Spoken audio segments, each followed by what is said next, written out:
renouvelle chaque matin. Lamentation 3, 22 à 23. Bienvenue dans Ushauri, c'est mon histoire, c'est mon témoignage. Alors aujourd'hui, nous avons une émission spéciale, en tout cas aujourd'hui parce que nous avons une invitée spéciale, une servante de l'Éternel, une femme remarquable, une femme passionnée pour Dieu. Eh bien, nous recevons sur ce plateau d'Ushauri, Pasteur Magali Simba-Kai. Bonjour, Pasteur Magali. Bonjour, Maman Jenny. En tout cas, merci beaucoup d'avoir accepté l'invitation de Ushauri. Nous t'accueillons sur ce plateau et cela fait notre joie. Merci à vous pour l'invitation. Merci à toi. Voilà, ça me touche énormément de pouvoir partager mon histoire, mon témoignage sur ce plateau. Amen. Alors, Pasteur Magali, nos internautes sont curieux de savoir, de te connaître, de savoir qui es-tu. En quelques phrases. Très bonne question. Qui est le pasteur Magali Simba-Kai? Je dirais que c'est une mère ou avant cela une épouse d'un homme remarquable, patient, gentil. Wow. Mais également une mère de deux petites filles, ou deux grandes filles aujourd'hui, de 15 et 11 ans. Wow. Également aujourd'hui pasteur, responsable du centre missionnaire Philadelphie-Luxembourg, une chef d'entreprise, une amie, une yaya pour plusieurs. Une yaya, c'est une grande sœur. Une grande sœur. Voilà. Alors, Pasteur Magali, tu as une histoire avec Jésus, n'est-ce pas? Bien sûr. Quelle est cette histoire avec Jésus? Comment tu as connu Dieu? Comment est-ce que j'ai connu Dieu? J'ai rencontré le Seigneur, on va dire, quand, après plusieurs péripéties, ma maman a décidé qu'on se retrouve dans une église évangélique qui était le centre La Borne, le centre évangélique La Borne à Kinshasa. Ah, j'ai prié là aussi. C'est vrai? Ah oui. Et donc, j'ai eu à aller à l'école du dimanche pendant quelques semaines et au bout d'un certain temps, un jour, une phrase, une parole m'a touchée qui était sans effusion de sang, il n'y a pas de pardon. À ce moment-là, cette phrase a percuté mon cœur et j'ai ressenti qu'il fallait que je donne ma vie au Seigneur. Et je l'ai fait, je vous l'avoue, plusieurs fois. Plusieurs fois. Donc ce jour-là, et puis à chaque fois qu'il y a eu des appels à donner sa vie pendant des réunions de jeunesse, j'ai eu à le faire. Donc à ce moment-là, j'étais à Kinshasa. Et donc tu as servi Dieu depuis alors? Oh non, pas directement. Pendant cette période, en tout cas, quand j'étais à Kinshasa et que j'étais au centre évangélique La Borne, francophone La Borne, j'étais plus dans l'assemblée, dans la foule, à regarder et surtout à regarder. J'ai deux de mes cousines, des jumelles, qui chantaient à la chorale et une grande sœur aussi, ma grande cousine qui chantait à la chorale et je les regardais en me disant un jour, je serai également à côté d'elle à chanter. Mais je n'ai pas commencé directement, ça a pris plusieurs années avant que finalement je puisse m'investir. J'ai eu à commencer à m'investir à la Nouvelle-Jérusalem de Bruxelles dans les années 2001, je pense. 2001. 2001, on s'est rencontrés là. On a chanté un peu ensemble. Exactement. Waouh. En tout cas, waouh. Déjà beaucoup d'années. Ah oui. Et alors, tu as servi Dieu dans la chorale. Est-ce que tu as fait un autre ministère? Alors, à ce moment-là, quand j'ai commencé, donc j'étais à Bruxelles, c'était plus la chorale qui m'attirait et c'est vrai que le Seigneur m'a vraiment rencontrée au travers de la chorale parce que pour moi, c'était venir à l'église, avoir ce temps de louange et d'adoration et les chorales de la Nouvelle-Jérusalem, l'équipe de louange, c'était vraiment mon moment. Si j'avais ça, je pouvais rentrer à la maison, même sans prédication, j'étais tellement remplie.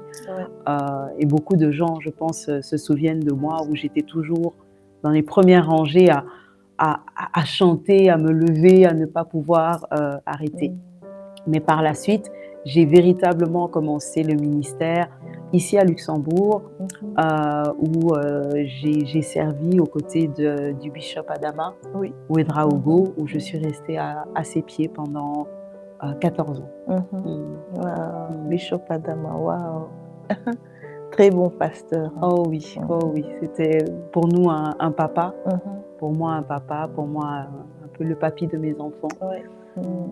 Et oui, 14 ans à ses côtés, où là j'ai vraiment développé la partie service, en servant au départ à la louange, en tant qu'au départ chantre, mais pas très longtemps, assez rapidement responsable de la louange pendant plusieurs années, quasiment pendant les 14 ans, on va dire, quasiment, ou 13 ans. Ensuite, responsable des adolescents. Responsable des adolescents dans l'organisation des séminaires pour le couple, mais également prédicatrice. Parce que assez rapidement, depuis 2013, on va dire, le pasteur Adama m'a poussé à... Petit à petit, pousser à apporter la parole, et je pensais que ça allait s'arrêter là, mais au final, on se retrouve là où on est aujourd'hui. Amen, amen. Alors, comment est-ce que tu es pasteur aujourd'hui? Comment tu as eu ce déclic-là de te dire, voilà, c'est l'appel maintenant, c'est maintenant que je me décide, c'est maintenant que je fais les pas. Parce que beaucoup de gens, c'est vrai, on l'appelle, et puis ils attendent peut-être, ils font traîner parce qu'ils hésitent, ils sont pas prêts, c'est pas le bon moment, c'est pas le bon endroit. Alors, comment est-ce que toi, tu as pu te décider à te dire, voilà, c'est maintenant? Je ne peux pas dire que je me suis décidée directement, parce que pour moi, ce qui était le plus important, c'était servir Dieu. Ce qui était le plus important, c'était être là où Dieu me voulait. Donc, pour moi, c'était le service, c'était chanter, c'était servir à côté des adolescents, qui est vraiment le cœur que j'ai. C'était être à côté du pasteur et l'aider autant que possible. Donc, pour moi, l'appel direct d'être aujourd'hui pasteur, responsable d'une église, c'était pas ce que je pensais. Mais le Seigneur a pu mettre des escaliers, des paliers, vraiment un peu comme les psaumes en fait, où on monte, on se dit on est arrivé, et puis on se rend compte qu'il y a un étage en plus, un étage en plus. Et c'est ce que le Seigneur a fait dans mon cas. Et donc oui, au départ, au service général, on va dire ça comme ça. Et puis petit à petit, voilà, tu prêches, et puis tu prêches de plus en plus, jusqu'au moment où, je pense que c'était en 2016, il m'a appelé un jour pendant notre réunion de prière à la maison, où il m'a dit clairement, quitte ton travail. Waouh! Je n'avais pas compris ce que ça voulait dire. Au départ, quitte ton travail, pour moi, c'était déjà, ça ne peut pas venir de Dieu. Ça doit être le diable. C'est ce qu'on pense. Hein. C'est pas possible. Parce que c'est waouh! Vraiment. Surtout en considérant que mon mari et moi-même, on a quitté la Belgique, on travaillait déjà en finance, on a quitté la Belgique pour venir travailler en finance dans le pays, au Luxembourg, et entendre une voix qui te dit « quitte ton travail », j'ai eu du mal à croire. Et puis même, quitte ton travail, pourquoi faire? C'est ça. C'était pas très clair. Et pendant 2 ans, je me suis battue. Pendant 2 ans, je me suis battue contre cet appel, en me disant non, ça ne doit pas être ça, c'est pas possible. Et avec tout ce que ça comporte, parce que quand c'est l'appel de Dieu, mais quand on bloque, ce que j'ai bloqué des 4 fers, ça a été difficile. Ça a été très très difficile. Et au bout de 2 ans, 2 ans et demi, finalement, je n'ai plus d'autre choix que d'accepter l'appel. De toute façon, Dieu, quand il lance un appel, hein, des fois on pense que voilà, Dieu est humain, et à un moment donné, il va se fatiguer, il va dire voilà, je passe à quelqu'un d'autre. Non, quand Dieu a mis son regard sur toi, il te veut pour quelque chose, et ben jusqu'à ce que tu vas accepter. Si ça va prendre 10 ans, 20 ans, jusqu'à ce que tu vas revenir à ça. C'est ça, en fait. Exactement, exactement. Et c'est vraiment ce que j'ai vécu, mais ce que ma famille a vécu, en fait. Parce que donc, de 2016 à 2018, ça a été la bagarre intérieure, mais aussi extérieure, parce que je discutais avec mon mari de dire, il semblerait que Dieu m'a dit que je dois quitter mon travail, mais cela signifie quitter son travail, démissionner, vivre avec un seul salaire. Comment est-ce qu'on le fait? Mais cet appel du Seigneur est venu dans mon cas avec un élément assez spécifique, parce que le Seigneur m'a parlé de quelque chose qui était pour moi important. C'est-à-dire, j'ai été éduquée, mon père m'a éduquée en me disant, ce qui est le plus important pour toi, c'est ton travail, c'est ton diplôme. Ne dépend jamais d'un homme. Et lorsque le Seigneur est venu vers moi pour me demander de quitter mon travail, ce qu'il m'a dit, il m'a dit, je sais que tu me sers, je sais que tu m'aimes, que tu me sers, mais moi, tu ne me vois pas. Alors, ce que je te demande, c'est de dépendre d'un homme que tu vois. Et cet homme-là, c'était mon mari. Et donc, la demande du Seigneur allait complètement à l'opposé de l'éducation que j'avais eue. Pour moi, c'était une folie de dépendre d'un homme, parce que mon père m'avait dit, l'homme est changeant. À tout moment, il peut te lâcher. Et le Seigneur venait avec ce qui est une folie pour les hommes. De tout lâcher et d'accepter de dépendre d'un homme. Et voilà.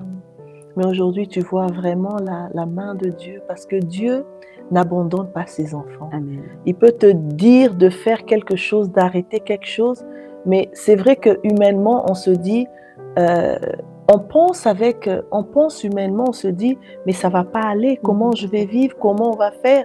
Mais Dieu a des solutions.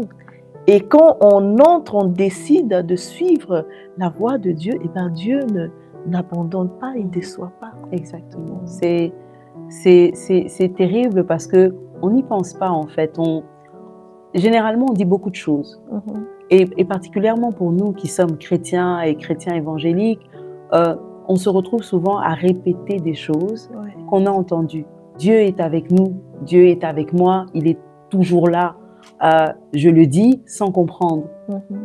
Mais le jour où il te demande de vraiment dépendre de lui, bien aimé, c'est pas évident. C'est pas évident. Et en effet, dans ce cas-là, quand le Seigneur m'a demandé d'accepter de dépendre de lui au travers de mon époux, déjà, je ne m'imaginais pas là où il m'emmenait, mais c'était tout un revirement même par rapport à notre couple, par rapport à notre famille. Parce que, voilà, on dit, je dépends de Dieu. Et c'est ce qu'il m'a fait comprendre. Il m'a dit, Magali, je sais que tu me sers. Tu dépends de moi et tu le dis. Tu prêches, tu parles aux hommes. Mais je veux que tu le vives dans tes entrailles. Dans tes entrailles, oui. Et c'est ce qui s'est passé, en fait. Le vivre dans mes entrailles. Et après 2 ans de refus, je n'ai pas eu d'autre choix que d'accepter. Mais ce qui est magnifique avec le Seigneur, c'est que quand il a commencé son travail en moi, il a également commencé son travail dans mon mari. Alors que pour moi, c'était celui qui allait bloquer en disant « on ne peut pas ». Et pendant 2 ans, nous avons cherché des solutions. Ce que Dieu a fait, c'est qu'il a touché son cœur. Et après 2 ans et demi où j'en pouvais plus de dire non à Dieu, c'est mon mari qui m'a dit « mais si Dieu a dit, vas-y. » Ouais. Waouh. C'est dur. Ouais.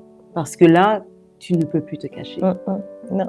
Parce que même lui a été...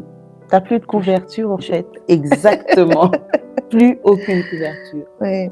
Donc, maman Magali, pasteur Magali, en fait, tu as vraiment expérimenté Dieu par beaucoup de choses que Dieu a fait. C'est pour ça que j'ai dit plus avant, c'est que les bontés de Dieu se renouvellent chaque matin. Amen. En fait, Dieu accomplit tellement des choses pour nous, des merveilles, des choses qui nous dépassent. Et c'est là le témoignage. Donc, c'est vraiment important de témoigner ce que Dieu fait, parce que ça peut booster la foi de quelqu'un. Amen. Quelqu'un qui passe peut-être par des mêmes difficultés, voilà, défis. Voilà, peut vraiment trouver la solution au travers des paroles que Dieu met dans ta bouche. En fait, parle-nous un peu de quelques témoignages, parce que tu m'en as parlé en coulisses. Voilà. Je veux que nos internautes profitent aussi, nos amis de Ushauri. Waouh! Alors en effet, beaucoup de témoignages. Je parlerai du premier, on va dire, qui m'a vraiment mis le pied à l'étrier dans ma relation avec le Seigneur. Le premier serait une grosse déception, on va le dire comme ça. Un mariage avorté. Oui, quelque chose d'assez particulier qui m'a fait passer en fait par voilà, ce modèle qu'on appelle trahi, c'est-à-dire on vit la trahison, on vit le rejet, on vit l'abandon, on vit l'humiliation, on vit le dernier, la honte, oui, pardon, la honte, l'injustice. Et comment? Ben, simplement parce que ben, j'avais une relation et donc moi j'ai toujours aimé le Seigneur, je me suis toujours attachée au Seigneur. Il y a beaucoup de choses que je ne voulais pas faire parce que je voulais marcher avec le Seigneur, mais je n'étais pas au point où j'en suis aujourd'hui de me dire ben, telle marche, je ne devrais peut-être pas le faire. En tout cas, j'ai été avec une personne pendant plusieurs années, quasiment 9 ans on va dire, et on devait se marier. On devait se marier et 2 mois avant le mariage, j'ai découvert qu'il avait engrossé une fille. Oh là là. Et je l'ai découvert 2 jours avant de prendre mon avion pour aller à Kinshasa pour le mariage. Donc là, mon Dieu. Et le Seigneur a vraiment été là dès le départ. Avant même d'apprendre, le Seigneur a été celui qui m'a montré les choses. J'ai eu cette grâce-là de le vivre, de le voir, c'est-à-dire d'avoir un songe où je vois ce qui se passe. Je me réveille en catastrophe et quelques mois plus tard, 4 mois plus tard, on va dire, je découvre ce que j'ai vu dans un songe. En fait. Dieu t'a préservé. Dieu m'a préservé. Dieu m'a préservé. Dieu m'a permis de tenir ferme, de ne pas couler. J'aurais pu couler et me poser des questions sur Dieu, mais au final, j'ai pas coulé. Et au contraire, ça m'a permis d'avancer en sachant que Dieu était avec moi. Parce que je le dis encore souvent, jusqu'à la dernière minute, parce que je lui demandais, je priais en disant, Seigneur, si ce n'est pas ta volonté que je parte au Congo, que je me marie à tel endroit, même à la dernière minute, tu peux tout arrêter. Et c'est ce qu'il a fait. C'est ce qu'il a fait. Ça, c'est, on va dire, un des témoignages. Un autre témoignage, ça va être... Mais ça ne s'est pas limité là. Tu as sauté les étapes. Ça ne s'est pas limité là. En fait, moi, je voudrais qu'on parle vraiment à quelqu'un qui vit peut-être cette situation de déception en se disant, voilà, je mise tout sur cette personne parce que 2 mois avant le mariage, c'est vraiment, tu étais vraiment prête. Tout le monde était au courant. C'est vraiment une humiliation. C'est vraiment un moment très, très, très difficile à passer. Et on se sent rejeté, on se sent abandonné. On se demande pourquoi moi, alors que j'ai voulu marcher dans la droiture selon la volonté de Dieu, mais j'ai été déçue. Pourquoi ça m'arrive à moi? Mais c'est que je trouve bien vraiment avec notre Dieu, c'est qu'il n'abandonne pas. Il n'abandonne pas. Il y a des moments où on se pose des questions, pourquoi j'ai traversé ça? Mais Dieu a quelque chose de meilleur devant.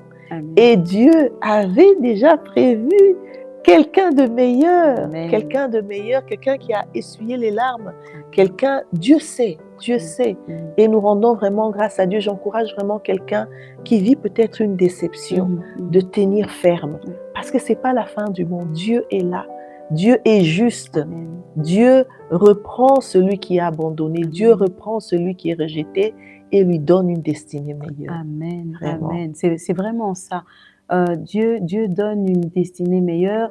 Dieu console, mais Dieu pardonne aussi. Ouais. Alors qu'on pense bien faire, mais qu'on n'est pas complètement dans ses voies, dans le couloir qu'il avait prévu pour nous, et qu'on tombe de très haut, le Seigneur nous reprend et le Seigneur, il nous fait oublier le passé. Ah oui.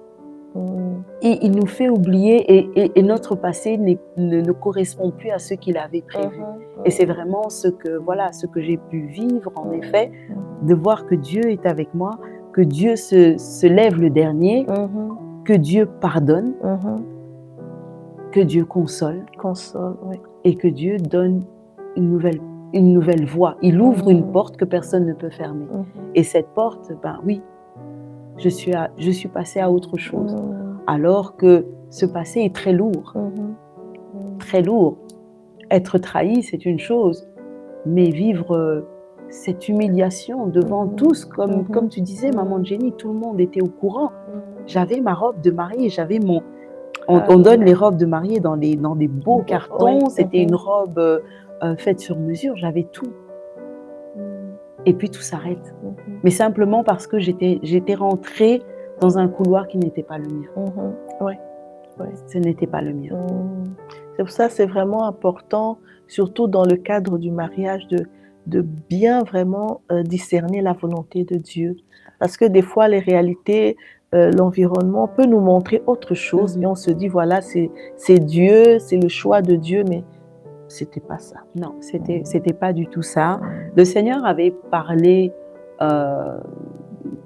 bien avant cela, mais à un moment donné, on se dit non, c'est pas ça. Je suis quand même avec la personne depuis longtemps, je vais pas recommencer quelque chose. Mais ce n'était pas là le Seigneur. Et même là, alors que ça arrive et que quasiment tout le monde est au courant, en tout cas au Congo, et là, comment est-ce que je l'ai appris? Par une amie qui était en Afrique du Sud et moi, à ce moment-là, en Belgique. Donc, tout le monde, limite, sur la terre est au courant sauf toi. Amen. Voilà. Gloire à Dieu. Dieu est vivant. Amen, amen. Voilà. Deuxième témoignage. Deuxième témoignage. Deuxième témoignage, je parlerai à une femme qui sert Dieu, qui se donne à Dieu, qui se sacrifie tous les jours en se disant je veux servir le Seigneur, mais qui n'arrive pas à avoir d'enfant.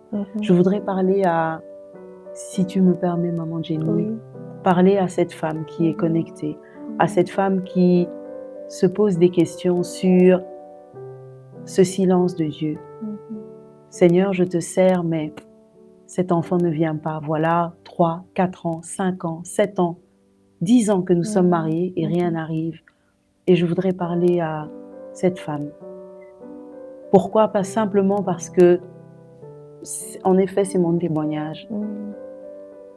Après avoir vécu ce que j'ai vécu et ce dont je viens de parler, que le Seigneur ait ouvert la porte à cet homme qu'il avait prévu pour moi, à ma meilleure moitié, à celui qui me porte aujourd'hui pour faire l'œuvre de Dieu, nous avons dû attendre 3 ans. 3 ans de questionnement, 3 ans de difficultés pour avoir un enfant et à passer par des moments difficiles, à passer par des aides médicales, à tout ce qui ne correspond pas à ce que nous, chrétiens, nous pensons. Parce qu'on se dit, si Dieu a promis, si Dieu a prévu, maintenant que je suis dans mon couloir, ça va se faire tout seul. Mais ça ne s'est pas fait tout seul. Ça a été dur, ça a été très difficile, mais au bout de 3 ans, Dieu a donné. Et là encore, Dieu donne. Et quand on se dit que maintenant nous sommes bénis par le Seigneur, que tout est merveilleux, au bout de 24 semaines, ce don, ce miracle que Dieu a fait dans notre vie veut disparaître. Parce qu'au bout de 24 semaines, cet enfant se bat et cherche à sortir. Un risque d'accouchement prématuré. Mais à 24 semaines, les poumons ne sont pas développés. À 24 semaines, ce bébé sortait et ne serait pas en vie. Et là, encore une fois, on se pose des questions parce que Seigneur, je te sers. Et puis Seigneur, je t'ai tout donné. Cet enfant, je te l'ai demandé. Comme Anne, nous avons, avec mon mari, demandé cet enfant en disant, on te la donnera, elle te servira. Et au final, à 24 semaines, ça veut s'arrêter. On ne comprend plus rien. Et en plus, à ce moment-là, je servais à la louange et je n'avais pas encore eu l'occasion de préparer un modérateur, quelqu'un qui allait me remplacer. Oui. Et à ce moment-là, je me retrouve clouée à l'hôpital, 3 mois. 3 mois bloquée à l'hôpital, Oh. maman Jenny. Mhm. Et je me vois encore pleurer et dire à mon pasteur, dire au bishop Adama, mais je ne veux pas rester ici. Moi, je dois servir Dieu. C'est le service d'abord, et puis Dieu s'en occupera. Ça, c'est vraiment, c'est quelque chose d'incroyable, hein, parce qu'une autre personne à ta place dirait, oh, on a tellement souffert pour avoir un enfant, maintenant que j'ai la grossesse, eh ben, je garde, peu importe, je vais plus à l'église, je fais plus le ministère. Mais toi, tu as mis Dieu à l'avant. Oui. Oui, parce tout à que fait. quand Dieu bénit, souvent l'erreur qu'on fait en tant qu'humain, c'est que quand nous avons la bénédiction de Dieu, cette bénédiction nous empêche au fait d'avancer avec Dieu, Tout à fait. alors que ça doit nous pousser à aller vers Dieu. Tout à fait, tout à fait. Ce que tu dis là, en effet, quand j'ai eu avec mon mari, aller à l'hôpital, parce que ça n'allait plus, ça faisait plusieurs jours que j'avais des contractions, et en fait j'avais des contractions, le travail avait commencé, mais je ne le savais pas. Et j'étais à l'église, j'étais à la répétition. Déjà à ce moment-là, je ne savais plus m'asseoir. J'avais énormément de mal à m'asseoir. Je m'asseyais sur le bord de ma chaise parce qu'en fait, l'enfant était vraiment à la sortie. Médicalement parlant, on parle du col qui s'efface. Donc, elle était en train de sortir. Mais je vais à la répétition, et ce jour-là, mon mari m'accompagne. Je suis à la répétition, assise sur un tabouret parce que je n'arrive plus à m'asseoir normalement. Je ne sais pas tenir debout. Et je chante.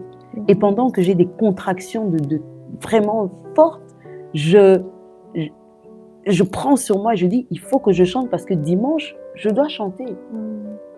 Et là, vraiment, heureusement que le Seigneur avait mis l'épouse du pasteur Déborah, qui a vu et qui a cette connaissance-là en tant qu'infirmière, en tant que sage-femme, et qui a regardé en se disant, il se passe quelque chose. Et là, elle m'a dit, Magali, qu'est-ce qui se passe? Je dis, non, j'ai juste mal, j'ai mal dans le dos. Et vraiment, le Seigneur a permis que ce jour-là, mon mari m'accompagne à la répétition, ce qu'il ne faisait pas. En général, oui, il n'était pas tout le temps là, mais là, il a voulu venir avec. Pasteur Déborah était là, et elle voit, et à ce moment-là, elle dit, voilà, Magali, va à l'hôpital. Et quand je vais à l'hôpital, là, on découvre que les médecins s'inquiètent. Ici, dans notre pays, quand les choses deviennent compliquées, les médecins changent de langue. On parle français, on peut parler anglais, mais à ce moment-là, ils ont commencé à parler en luxembourgeois. Et là, avec mon mari, on a découvert que, on s'est rendu compte qu'il y a un problème.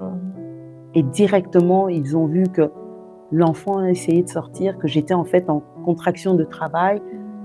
Ils ont tout préparé en se disant, cet enfant va sortir, il sera un grand prématuré. Aïe, aïe, aïe.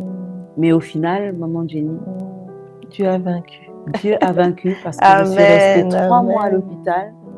Et au bout de 3 mois, elle ne voulait pas sortir. On a dû provoquer pour qu'elle sorte. Et je vois encore le pasteur Adama venir à mon chevet avec des pasteurs pour dire, on doit prier, cet enfant ne doit pas partir, ne doit pas partir. Et bien aimé, vraiment, soyez attachés au Seigneur, parce qu'il prend soin. Il prend soin. Amen. En tout cas, merci beaucoup, pasteur Magali.